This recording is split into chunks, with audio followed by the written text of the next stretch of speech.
Family card, নারীর ভোটে নজর নাকি অর্থনীতির সর্বনাশের শুরু? খালেদ মহিউদ্দিনের টেবিলে 25,000 কোটি টাকার হিসাব। নির্বাচনের আর মাত্র 5 দিন বাকি। ঢাকার রাজপথে এখন শুধুই মিছিল আর স্লোগান, কিন্তু এই কোলাহলের ভেতরেই এক নীরব ঝড় তুলেছেন বিএনপির ভারপ্রাপ্ত চেয়ারম্যান তারেক রহমান। দেশে ফিরেই তিনি টেবিলে ছুড়ে দিয়েছেন তার সবচেয়ে বড় ট্রাম্প কার্ড, ফ্যামিলি কার্ড। শুনতে খুব জাদুকরি মনে হচ্ছে, তাই না? প্রতিটি পরিবারের হাতে প্রতি মাসে পৌঁছে যাবে 2,000 থেকে 2,500 টাকা। টিএনওর স্ত্রী থেকে শুরু করে রিকশা চালকের স্ত্রী, কেউ বাদ যাবে না। রাজনীতির পরিভাষায় একে বলা হচ্ছে মাস্টার স্ট্রোক, কিন্তু বিশিষ্ট সাংবাদিক খালেদ মহিউদ্দিনের বিশ্লেষণে উঠে এসেছে এর পেছনের এক ভিন্ন চিত্র। তিনি কি এটাকে মহা বিপদ হিসেবে দেখছেন, নাকি এটি শুধুই একটি নির্বাচনী টোপ? আজ আমরা ক্যালকুলেটর নিয়ে বসেছি সাংবাদিক খালেদ মহিউদ্দিনের সেই তীক্ষ্ণ প্রশ্নের উত্তর খুঁজতে। প্রতি মাসে 2,000 কোটি টাকা, বছরে 24 থেকে 50,000 কোটি টাকা। এই বিশাল অর্থের যোগান দেবে কে?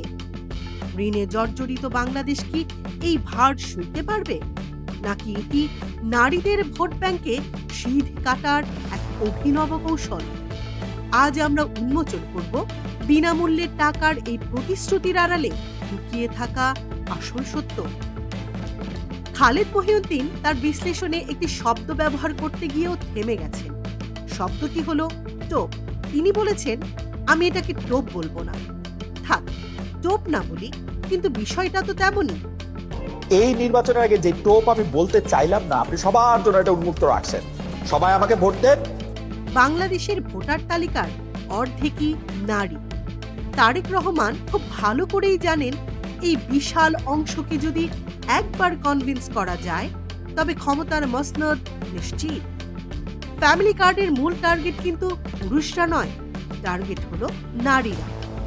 ভাবুন একবার, গ্রামের একজন সাধারণ গৃহবধূ, তাকে যদি বলা হয় বিএনপি ক্ষমতায় এলেই আপনি মাসে 2,500 টাকা পাবেন, আপনার হাত খরচ, ছোটখাটো সঞ্চয় সব হয়ে যাবে, তিনি কি আর অন্য কিছু ভাববেন? খালেদ মহিউদ্দিনের মতে তারেক রহমান এই বিষয়টি সামনে রেখেছেন যাতে নারীরা ভোট দিতে উৎসাহিত হন। মনে করেন বিএনপি ক্ষমতায় এলেই বুঝি একটা ফ্যামিলি কার্ড পাওয়া যাবে। সবচেয়ে ইন্টারেস্টিং বিষয় হলো এই কার্ড কিন্তু সবার জন্য। টিএনওর স্ত্রীও পাবেন, আবার ভ্যান চালকের স্ত্রীও পাবেন। অর্থাৎ যার দরকার নেই তাকেও কেন এই টাকা দেওয়া হবে? নাকি সবাই পাবে বলে একটা গণজোয়ার তৈরি করাই আসল উদ্দেশ্য? এই ইউনিভার্সাল বা সবার জন্য উন্মুক্ত রাখার ঘোষণাটি কি শুধুই ধোঁকা, নাকি সুগভীর রাজনৈতিক চাল? এবার আসুন আবেগের দুনিয়া থেকে বাস্তবতার মাটিতে নামি।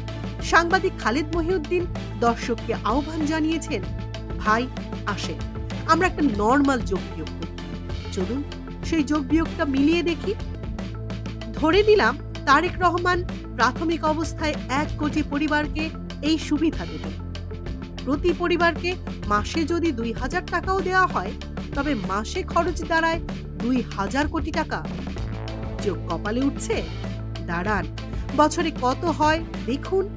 12 মাসে এই অঙ্ক দাঁড়ায় 24,000 কোটি টাকা।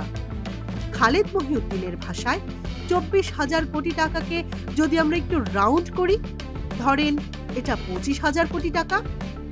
বাংলাদেশের বাজেটে এই 25,000 কোটি টাকা আকাশ থেকে পড়বে না, এটা আপনার আমার ট্যাক্সের টাকা।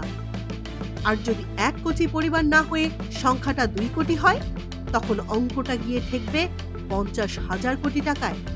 আর বাংলাদেশে যদি 4 কোটি পরিবার থাকে আর সবাই যদি কার্ড পায়, তবে অঙ্কটা কোথায় যাবে ভাবা যায়? খালেদ মহিউদ্দিনের সরাসরি প্রশ্ন, বাজেটের সংস্থান কোত্থেকে হবে? কোন খাত থেকে আপনি কমাবেন? শিক্ষা, স্বাস্থ্য, নাকি উন্নয়ন প্রকল্প? সেটা আমাদের একটু পরিষ্কার করেন। আমরা তো মনে করতে পারি এই ফ্যামিলি কার্ডের চেয়ে আমাদের চাকরি পাওয়া, আমাদের নিজের পায়ে দাঁড়ানোটা খুব বেশি দরকার। পৃথিবীর যেসব দেশে সোশ্যাল সেফটি নেটের মাধ্যমে মানুষকে সরাসরি টাকা দেওয়া হয়েছে তাদের সফলতার হার নিয়ে খালেদ মহিউদ্দিন প্রশ্ন তুলেছেন। তিনি বলেছেন, তাদের কি সফলতা আমরা অনেক বেশি দেখি? অর্থনীতিবিদরা বলছেন, মানুষকে বসিয়ে বসিয়ে টাকা দিলে কর্মবিমুখতা তৈরি হতে পারে। গরিব মানুষকে মাসে 2,000 টাকা ভিক দেওয়ার চেয়ে তাকে 20,000 টাকার কর্মসংস্থান করে দেওয়া কি বেশি জরুরি নয়? নিম্নবর্গের মানুষকে সাহায্য অবশ্যই দরকার, কিন্তু সেটা কি নির্বাচনের আগে এমন ঢালাও প্রতিশ্রুতির মাধ্যমে হওয়া উচিত? তারেক রহমানের এই প্রস্তাবে কর্মসংস্থান তৈরির কোনো রূপরেখা নেই। আছে শুধু ক্যাশ হ্যান্ডআউট বা নগদ টাকার প্রলোভন।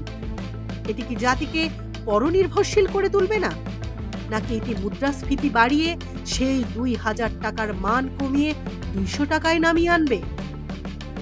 সবচেয়ে বড় প্রশ্নটি হলো নৈতিকতার। নির্বাচনের আগে এমন প্রতিশ্রুতি দেওয়া কতটা আইনসিদ্ধ? খালেদ মহিউদ্দিন তারেক রহমানকে উদ্দেশ্য করে বলেছেন, এই টাকাটা কিন্তু আপনার না, এই টাকাটা সরকারের।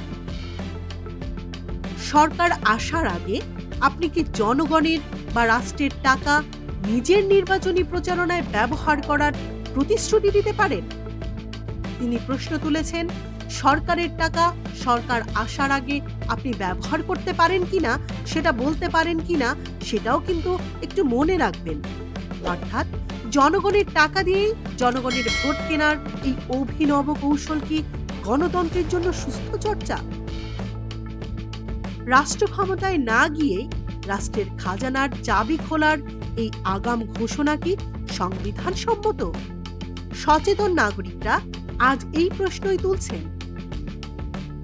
ফ্যামিলি কার্ড শব্দটা শুনতে খুব মমতাময়, কিন্তু এর পেছনের অর্থনীতির অঙ্কটা বড়ই নিষ্ঠুর। মাসে 2,000 টাকার লোভে আমরা কি এমন কোনো সিদ্ধান্ত নেব যা দেশের অর্থনীতিকে দীর্ঘমেয়াদী ঋণের ফাঁদে ফেলবে?